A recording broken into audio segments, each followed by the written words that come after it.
Après minuit commence la griserie des vérités pernicieuses.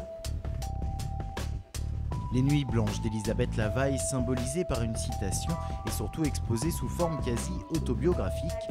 La nuit, cette artiste la vit avec tout ce qu'elle peut susciter, insomnie, divagation, sensualité et peut-être même l'errance. Nocturne, voici donc le thème de cette exposition photo. Sandra Davo est l'une des 7 artistes présentes à la Maison des Associations. Avec son triptyque quasi pictural, elle met en valeur des danseurs du Pérou qui se produisent ici lors d'un carnaval. Je voulais avoir le mouvement de tournée pour être très proche de la peinture et restituer cette image des danses et de leur tournée, de la fusion de la matière.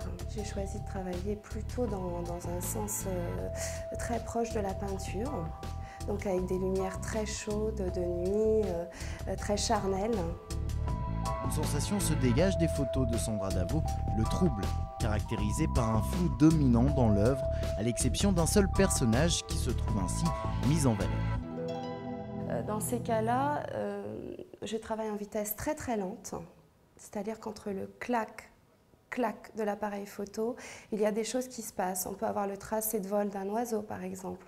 Donc là on a le tracé de ces personnes qui dansent, et qu'est-ce qui va faire qu'une personne va être nette? C'est qu'une personne va s'immobiliser quelques secondes.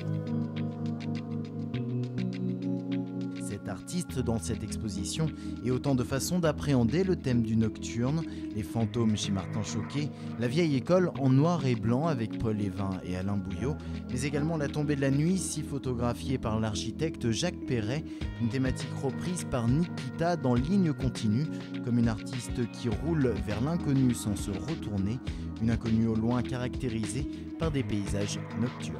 La voiture file sur la route, abandonnant ce qui n'est plus. Droit devant apparaissent des paysages incertains. Le jour n'est plus,